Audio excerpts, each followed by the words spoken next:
Hey guys, tonight we're slipping into the smoky alleys and crumbling villages of medieval Europe, where the sky wasn't just for watching, but for warning. You see a single black bird perched on your roof today. Maybe you shrug. But in the Middle Ages, you'd start planning a funeral. Maybe yours. So, before you get comfortable, take a moment to like the video and subscribe, but only if you genuinely enjoy what I do here. And while you're at it, drop a comment letting me know your location and what time you're listening, just so I know I'm not alone in the dark. Now, dim the lights, maybe turn on a fan for that soft background hum, and let's ease into tonight's journey together. You're standing in a muddy courtyard, barefoot, staring at the ridge of your roof. The morning mist still clings to the thatch like old breath. A single crow perches there. Its head tilts towards you, beady eyes reflecting the cold morning sun. And your gut tightens because in your world, a world of saints and sinners, plagues and poor harvest, that bird is not just a bird, it's a messenger. In medieval Europe, crows weren't just nuisances. They were dark emissaries from the other side, harbingers of death, of war, of great sorrow. Their black feathers and carrion habits made them symbols of all things unclean. People believed they fed on the souls of the damned, and when one chose your rooftop, it meant someone beneath that roof would die before the next moon. Of course, it didn't help that crows were practically everywhere. In plague years, after battle, or whenever famine struck, the black birds came in droves. Their appearance became so tightly bound to suffering that even a single one could send a chill down your spine. You try to ignore it. You wave your hand. The crow doesn't flinch. Instead, it opens its mouth and lets out a cry. A long drop that scrapes against your nerves like rusted iron. The dog in the yard lets out a low whine. A passing villager glances up, makes the sign of the cross, and hurries on. Now you're certain someone is going to die. This wasn't just village gossip. It was encoded into the rituals of the day. When a crow circled a church spire or roosted above a newborn's home, it was considered a bad omen. In some regions, bells were rung to drive them off. Not to scare them away from crops, but to scare them away from your fate. There's even record of a Benedictine monk in the 11th century who reportedly blamed a crow's cry for his abbey's collapse in the following season. Whether real or imagined, the symbolism was rooted deep. But not everyone feared the crow's arrival. Some believed they could be bribed. In certain areas of rural France and Germany, villagers left out scraps of bread or shiny coins to distract the omen, as if you could pay death to pass you by. You remember when your sister fell sick last winter, fever, delirium. A crow had sat on your fence post 2 days before. Your mother whispered, "It has chosen." Your father said nothing, just built another coffin in the shed. Your sister never recovered. So now, as the bird caws again and takes flight, just once, circling your chimney before disappearing, you feel the weight in your chest, a slow, familiar dread. Who will it be this time? Your grandmother, with her fading memory and brittle knees? Your little brother, always playing too close to the river? Or could it be you? Historians still argue whether belief in avian omens was more superstition than structure. Some claim it was a way to control fear, a way to assign meaning to the chaos of death. But in a time when disease could fell a village in a week, and the cause of a cough was a mystery, a crow made as much sense as anything else. Even now, deep inside, part of you believes it. Later that afternoon, you hear a scream. The widow beside the smithy has collapsed, her hands curled, her face ashen. She dies before sunset. The village says nothing about the crow, but they all remember. You remember. And tomorrow morning, when another crow lands, you don't even look up. You already know. Section 2. The howling at the door. The night air presses against the cottage like a heavy blanket, thick and motionless. The fire has burned low, casting more shadow than warmth, and your fingers tighten around the edge of your blanket as the wind nudges the shutters. You should be asleep. The day was long, too long, but something's wrong. You feel it before you hear it. A weight in your chest, the skin on your neck prickles. And then, there it is, a howl. Not distant, not from the hills or the woods. It's close, right at your door. You freeze. Because in the Middle Ages, a dog howling outside your home at night wasn't just noise, it was prophecy. They called them death hounds in some places, church grims in others. But across Europe, from the peat bogs of Ireland to the snowy passes of Bavaria, a dog's howl in the night was more than superstition. It was an announcement. Death was coming, and it had already chosen its mark. You sit up, breath shallow. There's no mistaking it. A low, drawn-out howl, then silence. Not even the crickets dare follow. You glance toward the door, where the wooden latch trembles slightly in the wind. Your grandmother told you stories about nights like this, how the old hounds could see spirits when no one else could, how sometimes they howled with them. Outside, the howling starts again. This time, it's joined by another, a second dog. Now you know. In medieval belief, dogs were sensitive to the spirit world. Their senses were sharper than human ears and eyes, and that sensitivity was as much a curse as it was a gift. Some monks wrote of dogs barking at nothing, only for a villager to fall dead the next morning. Others warned that a dog howling at your doorstep meant your soul was already marked by something beyond the veil. In southern France, the tale of the Barghest, a monstrous black dog with fiery eyes, terrified generations. If it howled 3 times, you were fated to die before the week's end. In parts of Wales of Waun, ghostly hounds of the underworld hunted down souls who strayed too far from the church. You heard those stories as a child. You laughed then. Now, they do not feel like stories. Some tried to stop the omen, throwing salt at the threshold, hanging iron horseshoes above the door, lighting 3 candles and placing them in a triangle. One farmer down the road even carved a charm into his dog's collar, claiming it would confuse the spirits.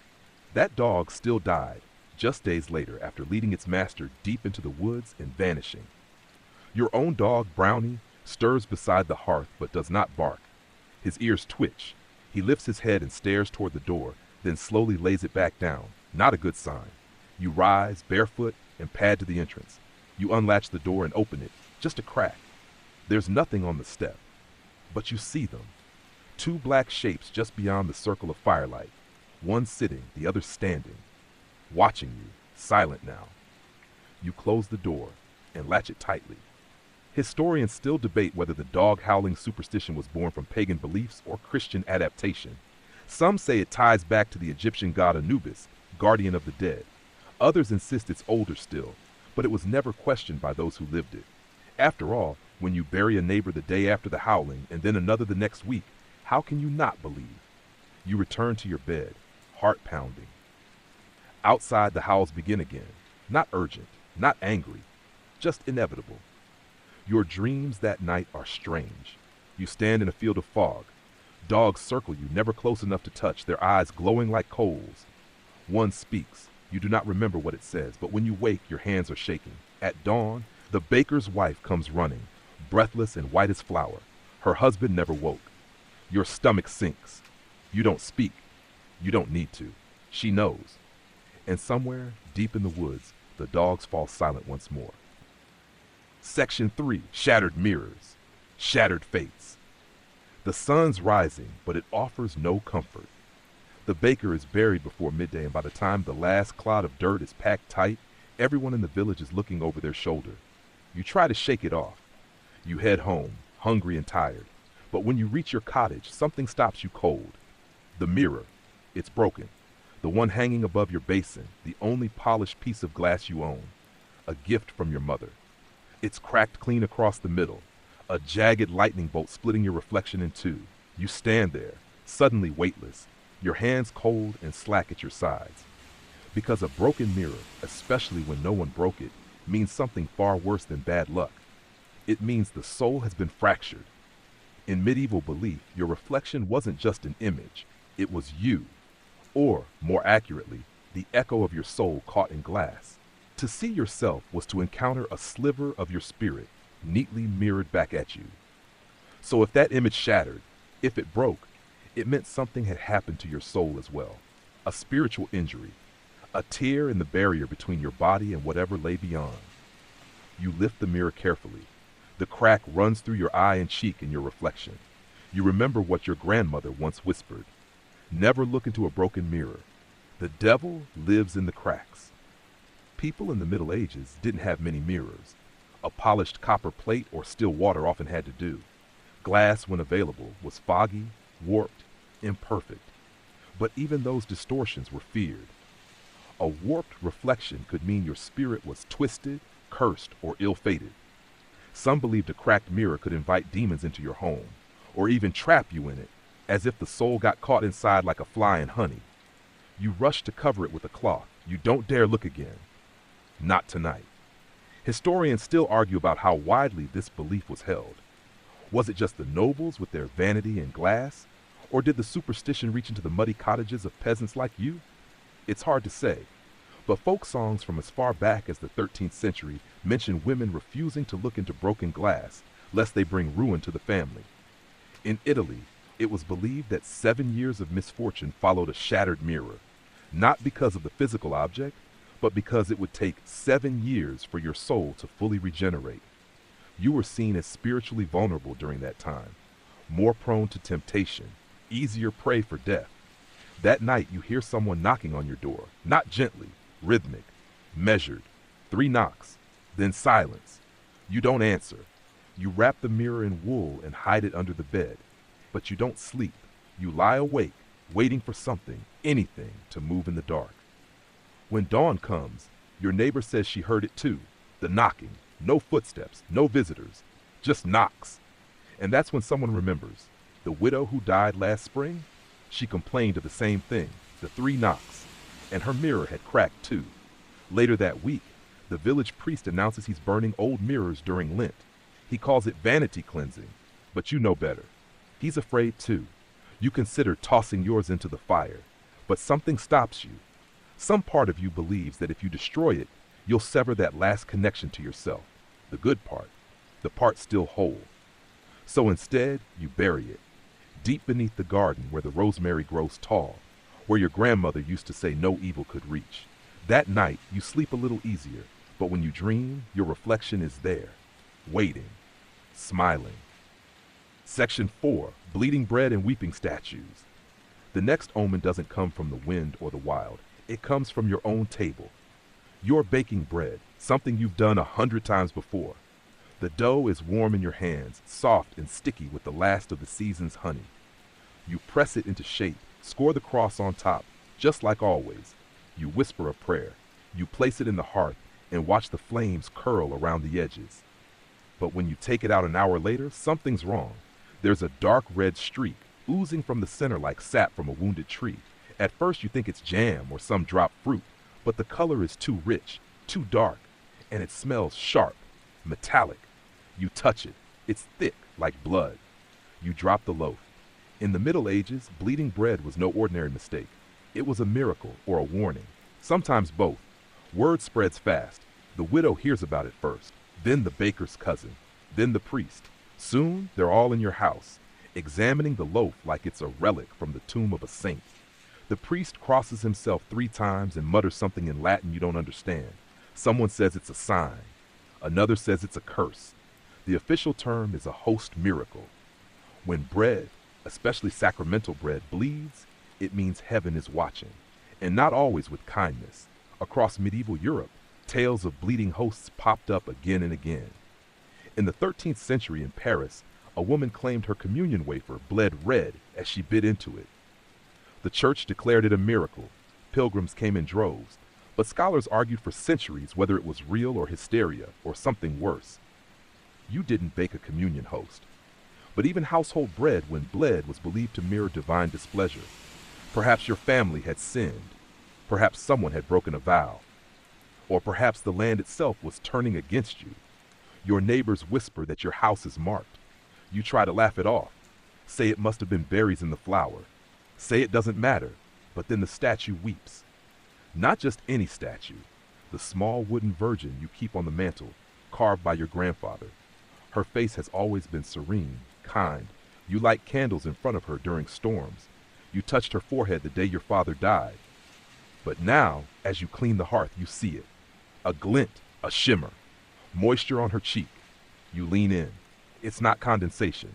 It's not melted wax. It's a single tear trailing down the virgin's face, leaving a thin path over the aged wood. You gasp, stepping back. Something ancient and cold twists in your chest. This is no longer coincidence. Weeping statues were among the most terrifying and revered omens of the Middle Ages. Some believed the Virgin wept to warn of impending tragedy, war, plague, death. Others said it was a sign of spiritual rot in the community, that the sacred had become ashamed of the living. In 1384, in a convent near Milan, a statue of Christ reportedly wept blood for 3 days. The surrounding townsfolk took it as a sign of the devil's presence and purged half the village in response. Innocent or not, people had to pay. Historians still argue whether these were real miracles, fungal reactions in the wood, or simply staged events to control the fearful. But for those living in the shadow of such a sign, doubt wasn't an option. You believed, or you risked inviting worse. The priest returns, this time with holy water. He sprinkles your threshold, murmurs blessings, touches the statue's brow. He says you should fast for a week, refrain from meat, donate to the church. You nod. What else can you do? That night, you dream of the bread bleeding in your hands, but it's not dough, it's flesh. The statue watches you from the hearth, her wooden eyes glowing faintly in the dark. You wake to find another tear on her cheek, and the bread, it's gone. Only a small stain remains where you left it. Section 5. The bird at the window. It begins before sunrise. You're gathering water, the sky still lavender and gray when you hear the tapping. Soft at first, almost polite, then firmer, insistent. Tap, tap, tap. You set the pail down and listen. There it is again, on the window pane of the front room. You step closer, each footfall careful on the creaking floor, and then you see it. A bird, perched on the outer sill, black as coal, with eyes like droplets of pitch. Its beak clicks against the glass, not in curiosity, not in confusion, but in rhythm. Tap, tap, tap. It doesn't flutter, doesn't hop, just stares at you. Your breath fogs the window as you exhale, heart tight. You don't know what kind of bird it is. Not exactly. It's too large for a sparrow, too sharp for a crow, a raven maybe. But no matter the name, you know what it means. A bird at the window is a soul come calling. In medieval superstition, birds, especially dark ones, weren't just creatures of the air. They were messengers. Not for kings or commoners, but for the dead. They ferried souls, whispered warnings, guarded thresholds, and when one tapped at your window in the stillness before dawn, it meant someone close to you was about to die. Some believed the bird was the spirit of a deceased loved one, trying to warn you. Others thought it was death itself, testing the boundaries of your home. Either way, the message was the same. Prepare. You draw the curtain quickly, but the tapping continues, like a ticking clock. Tap, tap, tap. Stories flood your mind. Of the farmer whose mother died after a robin hovered above her bed. Of the midwife who swore she saw an owl perched on her roof the night before a child was stillborn. Of the nobleman who paid 5 gold florins to have every bird within a mile killed when a raven landed on his chapel. Historians still argue whether these were quaint superstitions or deeply held truths. But in a world where death was common and unpredictable, anything that hinted at its arrival became sacred knowledge. You try to distract yourself, chopping onions, stoking the fire, kneading the week's bread. But each task feels slower than usual, like the world itself is wrapped in gauze. Your eyes flick constantly toward the window. When you finally dare peek again, the bird is gone. You exhale in relief, then someone screams. You race outside, down the muddy path, toward the sound. It's the cooper's son. He found his sister collapsed near the woodshed, pale, motionless. A priest is summoned. Her lips are blue. Her mother wails. She dies before the hour is out. You do not tell anyone about the bird. That evening, you sit by the fire, arms wrapped tight around yourself. You know the omens come and go, that sometimes they pass without consequence. But not this one. Not today. You check the windows again before bed, lock the doors, scatter salt across the threshold. Salt keeps spirits from crossing, or so they say. But still, you dream of wings, black feathers brushing your face, of tapping that doesn't come from glass, but from inside your chest, your ribs echoing the rhythm. Tap, tap. You wake before dawn again, and this time, when you approach the window, there's nothing there. But on the sill, where the bird once stood, are 3 perfect feathers, laid side by side like a sign or a promise. Section 6. The howling in the fog. The mist rolls in thick this morning, thicker than you've seen all season. It clings to the thatched roofs and curls through alleyways like smoke from a great invisible fire. It silvers the trees, blurs the hills, hides the riverbank from view.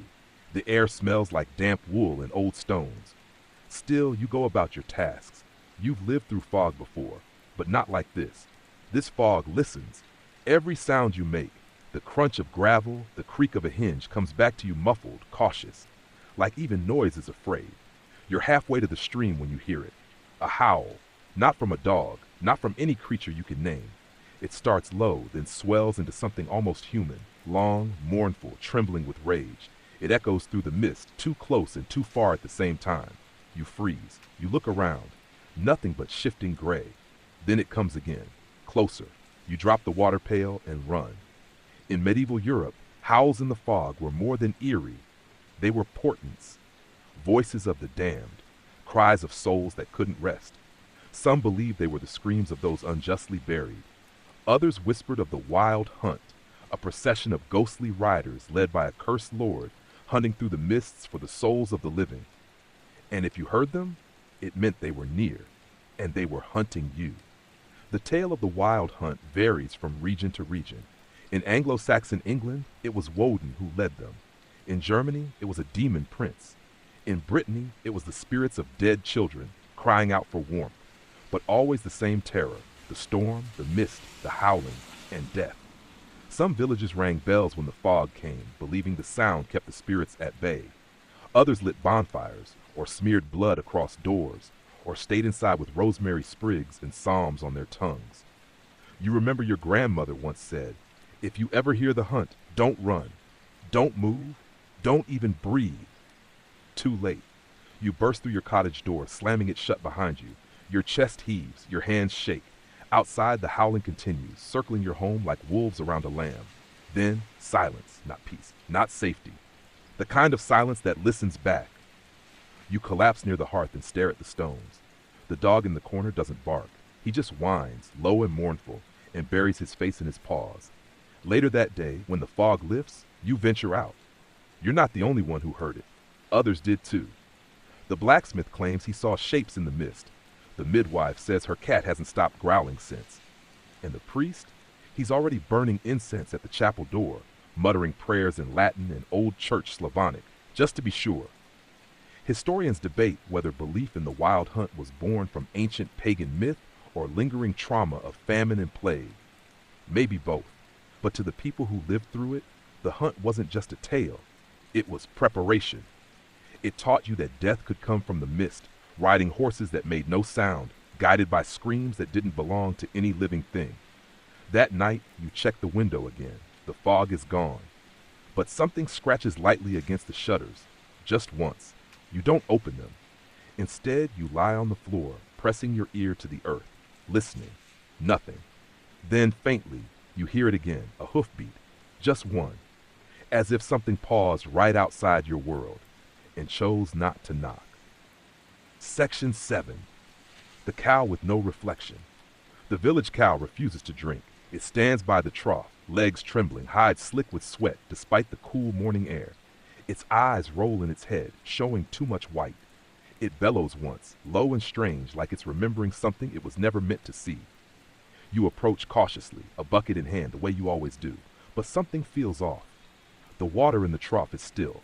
No ripples, no flies skimming its surface. You glance down, expecting to see your reflection, or at least the shape of the animal beside you. But there's nothing. Your own face stares back from the water. Pale, tired, real. The cow's gone. No reflection at all. You stumble back, nearly dropping the bucket. The cow backs away too, hooves skittering on the packed dirt, its mouth foaming slightly. In the Middle Ages, this was no minor occurrence. Animals without reflections were thought to be touched by something otherworldly. Not possessed, necessarily, but borrowed, as if something from beyond had slipped into their skins while no one was watching. Medieval superstition taught that a reflection was proof of a soul. No reflection, no soul. Or worse, someone else's soul in its place. You remember tales from your childhood, stories of changeling calves in ghost-plagued stables, of cows born on the full moon that had two hearts and none of their own blood. One monk once wrote of a beast that walked backward for 3 days and spoke Latin on the 4th. You never believed those tales, until now. You call for help. The blacksmith arrives first, muttering under his breath. He peers into the water, frowns, then splashes it away like it's cursed. Drain the trough, he says. Cleanse it with ash and thyme. The priest arrives next. He doesn't even ask what's wrong. He just starts praying. Historians still argue whether these accounts were metaphors for disease, signs of bovine madness, or early misunderstandings of reflection physics. But in villages like yours, understanding wasn't the point. Fear was. And survival meant acting fast. You burn rosemary by the barn doors, sprinkle salt on the threshold, tie 3 knots in red twine and hang them over the stable beams, one for body, one for spirit, one for safety. That night, the cow dies. It does not cry out. It simply collapses where it stands, legs folded like paper. Its eyes remain open. Flies swarm before the body cools. You bury it quickly with the help of your neighbors. But the trough? No one will touch it. The priest tells you to smash it. You do. The water spills across the ground, and where it touches, the grass withers slightly, just at the edges. Enough to notice. Enough to remember. The next morning, you return to the barn, stomach tight. There in the dirt, where the cow once stood, is a single hoof print, blackened, burned into the earth like a brand, and around it perfect circles of dried milk. Not spilled, not spoiled, just dried, as though something drank deeply from your world and left without thanks. Section 8. The mirror that spoke. You find it while clearing the loft. It's tucked beneath a brittle bundle of linens, wrapped in wax cloth, forgotten or hidden for what feels like centuries. The frame is wood, carved with knotwork so intricate your fingers trace it without thinking. The glass is cloudy, dark around the edges and heavy in your arms. You don't remember it ever being in the house before. No one does. But the moment you lift it into the light, your heart stutters, because it doesn't show your face. Not at first. It shows a room, yours maybe, but older, with tapestries where your cracked plaster walls should be, a fire that burns without smoke, and in the center of it all, a chair, empty. You blink, shake the mirror, turn it away, then back again. Now it's just a mirror. You tell yourself it was the dust, a trick of light. You set it against the wall and try to laugh, but then that night you wake to whispering. Not words, exactly, just syllables, round and wet and ancient, echoing softly around the room. You sit up, breath caught, and in the dim glow of your candle you see it. The mirror, still leaning against the far wall, glowing faintly, as if moonlight lives inside the glass. You approach it slowly, too slowly, and then you hear your name, spoken not from the world around you but within the glass. You drop the candle. It extinguishes on the stone. In medieval times, mirrors weren't playthings or decorations. They were considered dangerous objects, gateways even. Most were kept covered or shunned entirely, especially during storms, births, or funerals. People believed they could trap souls, or worse, release them. To look into a mirror too long, some said, was to invite something to look back. In noble households, they'd cover every mirror when someone died, fearing the soul would get trapped on its way out. In peasant cottages like yours, they were rarer, but more feared. You try to ignore the mirror after that. You cover it with sackcloth, place herbs on the sill, but each morning the cloth has slipped. Each night the air grows colder near the frame, and some days it shows not your reflection, but a flickering version of your room, empty except for the mirror itself. One day you walk past and see your reflection blinking, but your eyes don't close. You freeze, then run. You take it to the chapel. The priest refuses to touch it. It's not from here, he whispers. Not anymore. You bury it in the woods. 3 days later, it's back, sitting by your hearth, wrapped again in its wax as if nothing ever happened. Historians today try to explain it away, saying mirrors were rare and people simply feared what they didn't understand. That glass warps with age, that the mind, isolated in long winters and war-torn years, creates voices when it craves companionship. But there are too many stories. The woman in Brittany who swore her mirror showed her child's funeral 3 days before it happened. The merchant who smashed one and lost his voice for a year. The nuns who built entire rituals around cleansing reflective surfaces, just in case. You stop trying to understand the mirror. You stop looking at it at all. But sometimes in the dark, you still hear your name. Not loud, just enough. Just enough to know the mirror remembers. And it's still watching. Section 9, The Child Who Drew the Future. It starts with a bit of charcoal. You find her crouched near the wall of the bakery, bare feet dusted with flour, sleeves rolled up past her elbows. Her fingers are black, her face smudged, and she's humming something tuneless, lost in her own world. She's drawn a picture on the stone with remarkable care, shapes and figures so precise they don't look like any child's scrawl. You kneel beside her. "What is it?" you ask. She smiles. "It's the fire." You glance at the drawing. Smoke rising, people running, a church burning. Your stomach drops. That church is your church, the faces, your neighbors. And that one, that's you. 3 days later, lightning strikes the steeple. The chapel catches flame. You all run. And the child watches, just like in the drawing. In medieval times, children were seen as close to God or to something else. Before the world shaped them, before sin or sense dulled their instincts, they were thought to be bridges, mouths through which spirits whispered, hands guided by unseen forces. Most of their chatter was dismissed, but some of it chilled grown men to the bone, especially when they drew things that hadn't happened yet. You begin to pay more attention to her after that. She draws often, with soot, with chalk, with berry juice, sometimes on doors, sometimes on stones, once on the church steps themselves, where she etched a figure hanging from the bell tower. A week later, a thief is caught and hanged. The priest tries to bless her. The drawings don't stop. The baker tries to send her away. She appears again the next morning, sitting on his roof, sketching clouds in the ash. One day, she draws a well. At the bottom, a woman. No one pays much mind until a widow from the outskirts goes missing. They find her in the well, drowned, hands clutching rosary beads, just like in the drawing. Some whisper she's a witch. Others say she's blessed. Either way, no one stops her now. When she draws, they watch. They try to guess. They pray it isn't them. You speak to her one night, softly. "How do you know?" She shrugs. "I don't. I just see." Historians today catalog medieval drawings made by children, some innocent, others disturbingly detailed.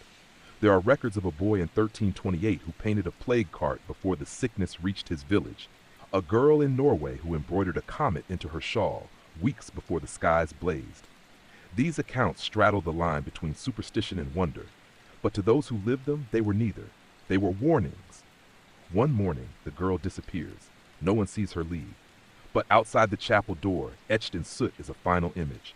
Your village, empty, every door open, every window shattered, and above it all a sky filled with birds, thousands of them, wings stretched wide, circling like a storm with feathers. You scrub it away with your apron, trembling. But that night, you hear the crows begin to gather, and you realize she drew this for you. A waiting continued. Section 10, The Owl at the Window. It starts appearing after dusk, perched on the edge of your shutter, unmoving, large, silent, far too still to be comfortable. Its eyes gleam even in the dark, flat, round, impossibly bright, and always, it stares at you. Not the room, not the lamp, just you. You try to dismiss it. It's only an owl, you tell yourself. They come and go, but this one never leaves. No matter how many times you shoo it, no matter how loud the dog barks, it perches, watches, waits, and then people begin to die. The first is the cooper's wife. She falls ill, complains of a fever, then stops speaking altogether. When she finally does speak again, it's not in her voice or her language. She dies 3 nights later. Then the baker, then the boy who tends the sheep. Each death follows a visit from the owl. Each death is preceded by dreams, dark, vivid, impossible dreams that leave the sleepers gasping. And you've started dreaming too. In your dream, the owl is inside your house, on the rafters, on your bedpost, on your chest. Its wings do not move, but the air around it stirs. Its head turns full around, its beak opens, and it says your name. In medieval folklore, owls weren't cute woodland creatures. They were omens, portents of illness, madness, even death. Their call was known as a summons. Their eyes were said to pierce the veil between the living and the dead. Some monks believed owls were messengers for demons. Others claimed they were the souls of unbaptized infants, cursed to fly until Judgment Day. You ask the priest what to do. He tells you not to look into its eyes. Too late. You've already done that. 3 times now. You burn sage. You smear salt along the windowsill. You even place a mirror outside the shutter, facing the bird. The next morning, the mirror is cracked, not shattered, as though something inside wanted out. Historians still argue whether owl-related omens were metaphorical, linked to diseases that affected rural populations in waves, but others point to strange consistency in accounts across centuries. The bird arrives, watches, and something, always something, follows. One morning, you wake to find the owl inside. No doors are open, no windows cracked. It stands in the center of your floor, head tilted, feathers unruffled. You don't scream, you kneel, not out of fear, but because somehow you know it wants you to listen. And it does not speak with words. It simply shows you. Visions not of the past or the future, but of choices, of paths, of turning points you never noticed, a missed prayer, a forgotten knock, a broken promise, the lives you could have lived, the people you could have been, each one more distant than the last. Then it flies away, no flap, no noise, just gone. And for the first time in weeks, the dreams stop. But something else begins. Now when you walk past windows, you swear you see yourself, older, stranger, wearing clothes that aren't yours, in places that don't exist. Your reflection turns away just before you do. And in your chest, behind your ribs, something small and sharp begins to flutter. You don't know if it's warning or invitation. Section 11. The dead that sang it starts with a hum, barely there, a single note floating through the air just as twilight leans into night. You pause in your doorway, ears perked. You've heard music before, yes, but never like this. It's not the fiddle from the tavern or the chime of church bells. It's softer, deeper, and impossibly distant, as if the ground itself is humming. And then the words begin. They aren't in Latin, or French, or any tongue you know, but still, you understand them. Not through grammar, but through feeling. Longing, grief, love twisted with despair. They echo in your bones, not in your ears. And they only come after someone dies. First, the miller's apprentice, crushed beneath a wheel, barely 20. The night after he's buried, the song returns.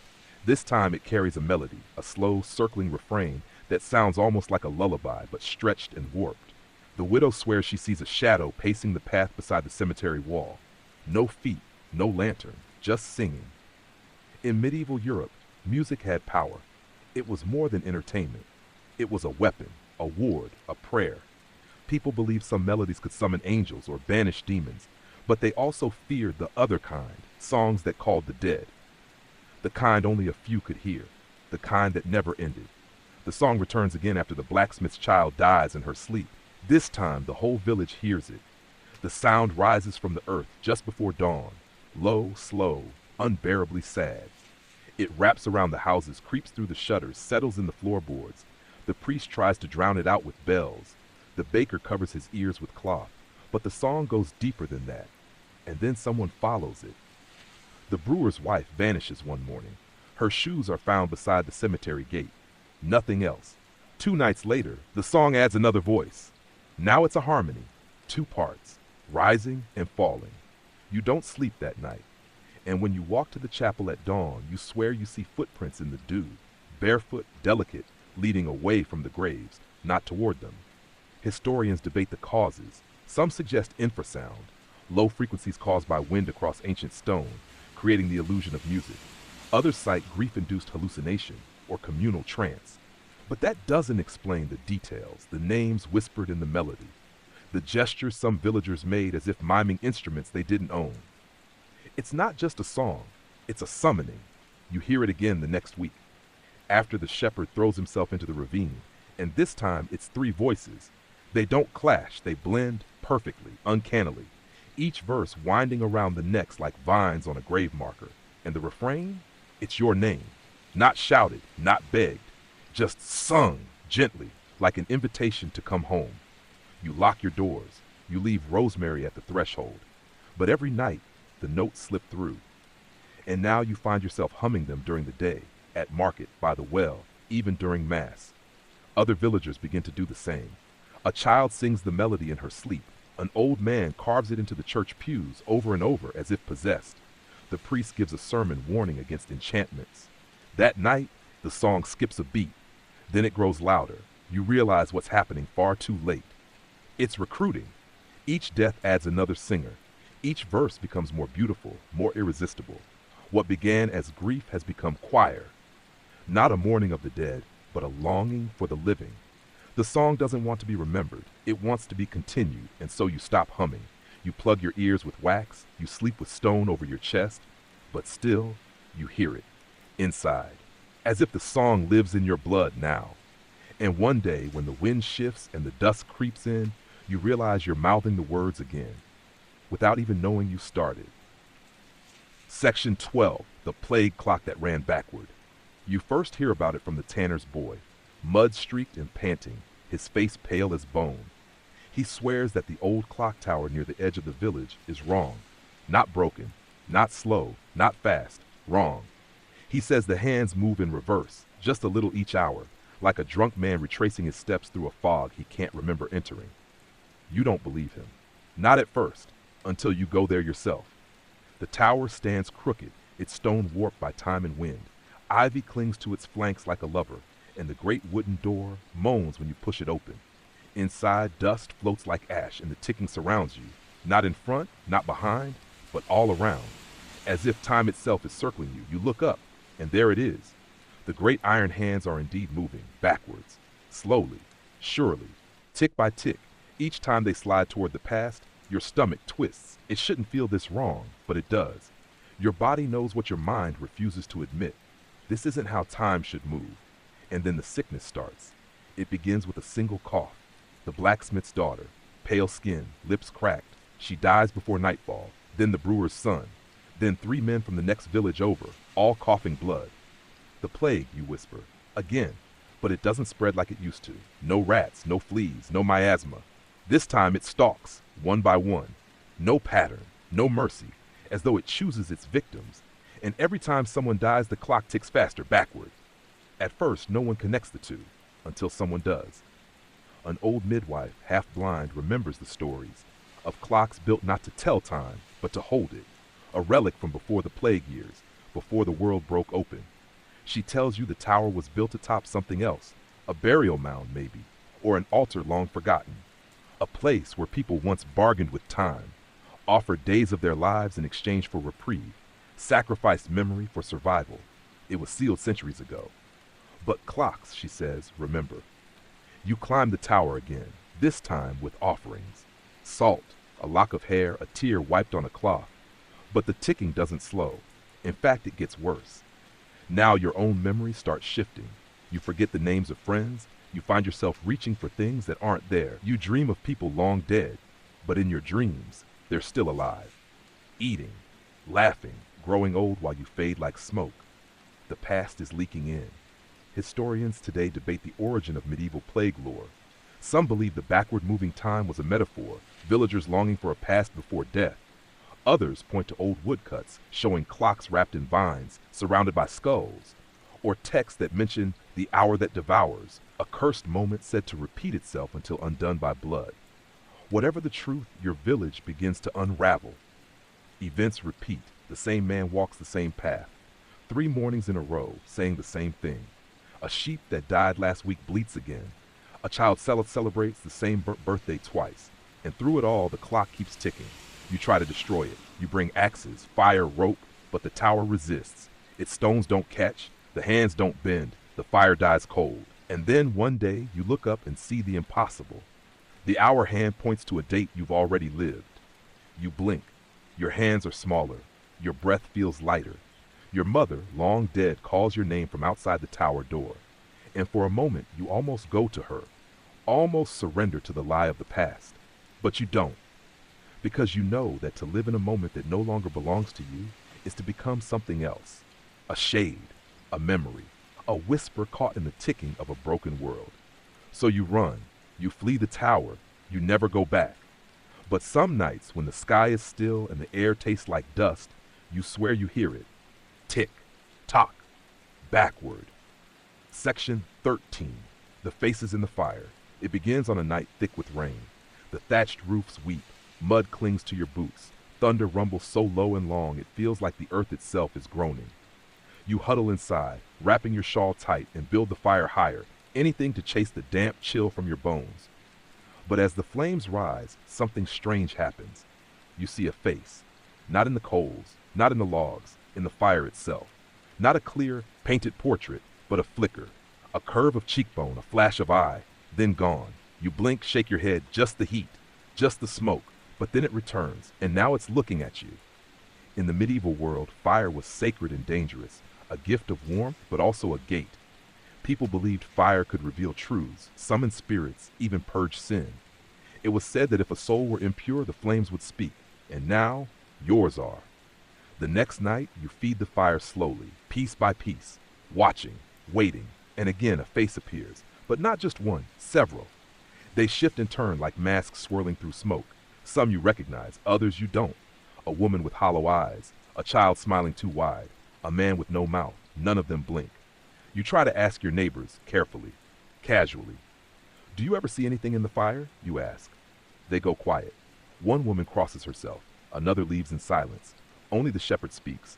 Don't stare too long, he says. They remember who looks. You try to ignore the warning. You stop looking into the flames, but they don't stop looking at you. The hearth grows colder, even with the fire roaring. Shadows stretch longer. Sparks drift towards you, unnaturally straight. And when you turn away from the fire, you sometimes catch a glimpse, just at the edge of your sight, of something still watching. Historians still argue whether these visions were hallucinations from smoke inhalation or metaphors for guilt, fear, and grief. But too many records, too many exact accounts describe the same thing. People who looked too long into fire and saw the dead staring back. You start hearing whispers when the flames crackle. At first it's nonsense, murmurs, hisses. Then, names, your name, and others. People you knew, some living, some long gone. You write them down. The list grows. Then you realize the names belong to people who will die. The baker, the cooper, the midwife, all whispered before their last breath. And then your sister's name. She's healthy, laughing just yesterday. But the fire does not lie. You warn her. You beg her to stay home. She scoffs. That night, lightning splits the sky. A tree crashes through her roof. She doesn't survive. You return to the fire, trembling, but also furious. What are you, you ask? The flames flare. And in that moment, you see them clearly. Not ghosts, not spirits. Echoes of choices, paths not taken, regrets burning their way back through time. Each face is a possibility, a version of a life that could have been if one moment had gone differently. Historians may never know whether such visions were divine messages or the madness of solitude. But you understand now, fire does not lie. It only reveals. And now it shows you, not as you are, but as you will be, alone, silent, eyes reflecting a flame that no longer warms, and the face in the fire is your own. Section 14, The Village with No Shadows. It begins with a simple observation. One morning as you pass through the square, hauling a basket of onions and garlic for trade, you pause. The sun is high. The air is sharp with the scent of frost and chimney soot. You should see your shadow, cast long behind you on the cobblestones. But you don't. You turn in place. Look left. Look right. The sun is still there, bright and unwavering in the clear sky. But where your shadow should be, there is only light. At first, you think it's you. Maybe your eyes play tricks. Maybe you've fallen ill. But then you see it again, with others. The butcher, stooping to tie his apron, no shadow. The fishmonger arranging salted trout, his hands cast nothing on the barrel. Even the cathedral's great spire, towering over the village square, stands clean against the sky, as if the light passes through you all. The priest says nothing during his sermon that week, but he lingers longer than usual before the crucifix, and his gaze drifts often toward the windows. A boy goes missing the next morning, and that evening, his mother screams that she can't find his reflection in the river. Now everyone begins to panic. In medieval Europe, shadows and reflections weren't just tricks of light. They were thought to be parts of the soul. A person without a shadow was marked, cursed, touched by death, or worse, by the devil himself.